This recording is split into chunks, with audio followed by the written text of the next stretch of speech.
నమస్కారం అండి. నేను Srilatha, chief clinical dietician, Medicover hospitals Madhapur. ఇవాళ మనము ఆల్కహాల్ గురించి తెలుసుకుందాం. సో ఆల్కహాల్ని డయాబెటిక్స్ తీసుకోవచ్చా లేదా? సో ఆల్కహాల్లో మనకి ఎన్ని రకాల ఏమైనా పోషకాలు ఉంటాయా అనేది మోస్ట్ ఇంపార్టెంట్ థింగ్. ఆల్కహాల్లో క్యాలరీ కంటెంట్ అనేది చాలా ఎక్కువ మోతాదులో ఉంటుందన్నమాట. సో మనము ఒక 30 ml ఆఫ్ ఆల్కహాల్ తీసుకుంటే కనుక 210 కిలో క్యాలరీస్ ఆఫ్ ఎనర్జీ వస్తుందన్నమాట. అలాగే సింపుల్గా చెప్పాలంటే 30 ml అనే క్వాంటిటీ ఎవరు తీసుకోరు, మినిమం 60 ml తీసుకుంటారు. సో ఒక్కసారి తీసుకుంటే కనుక డబుల్ ద క్యాలరీస్ లభిస్తాయి. సో దీన్ని మనము చాలా జాగ్రత్తగా ఆలోచించుకోవాలి. ఎందుకంటే డయాబెటిక్స్లో క్యాలరీ రిస్ట్రిక్షన్ అనేది చాలా ఇంపార్టెంట్. ఎక్కువ క్యాలరీస్ తీసుకోవడం వలన వాళ్ళ ప్యాంక్రియాస్ పైన అడిపోసిటీ ఇంక్రీజ్ అయ్యి ఇన్సులిన్ సెన్సిటివిటీ అనేది తగ్గిపోతుంది. దీనివల్ల డయాబెటిక్ రిలేటెడ్ కాంప్లికేషన్స్ అనేవి పెరుగుతాయి అన్నమాట. సో ఆల్కహాల్ అనేది ఒక పోటెంట్ కార్సినోజెన్ అని మన international association for cancer research వాళ్ళు దీన్ని లేబుల్ చేశారు. దీన్ని గ్రూప్ 1 కార్సినోజెన్లో క్లాసిఫై చేశారు.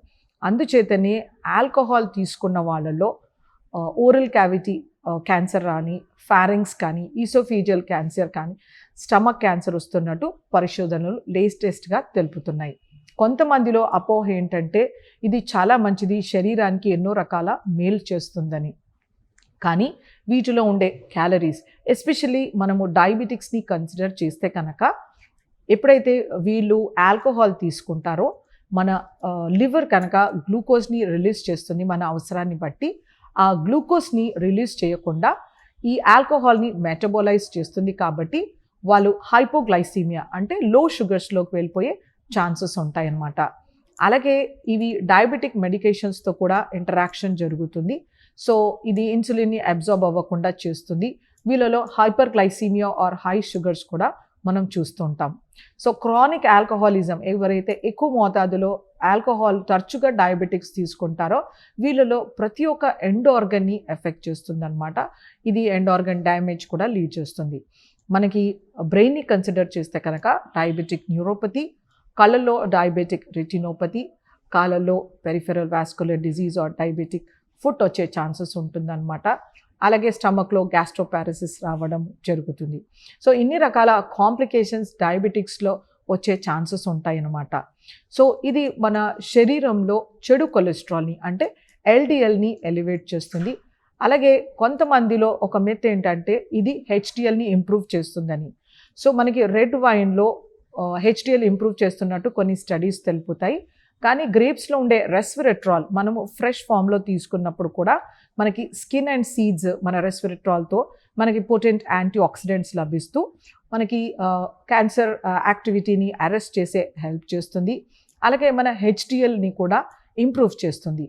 ఇలా ఓవర్ ఫర్మెంట్ అయ్యి స్టోర్ అయ్యి రాటెన్ గ్రేప్స్తో చేసిన రెడ్ వైన్ తీసుకునే బదులు మనం ఫ్రెష్ రెడ్ గ్రేప్స్ తీసుకోవడం వలన మనకు ఎన్నో రకాల హెల్త్ బెనిఫిట్స్ ఉన్నాయి.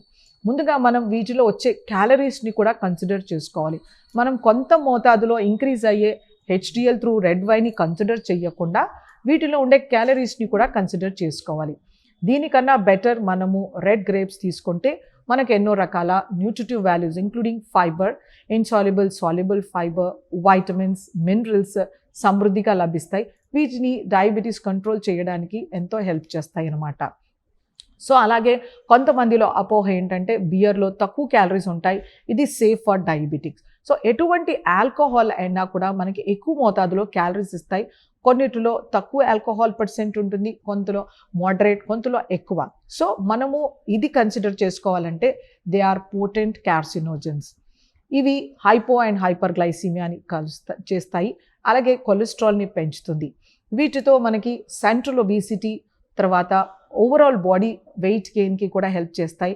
వీళ్ళలో స్థూలకాయం అవుతుంది. దీంతో డయాబెటీస్ అనేది వర్సన్ అవుతుంది.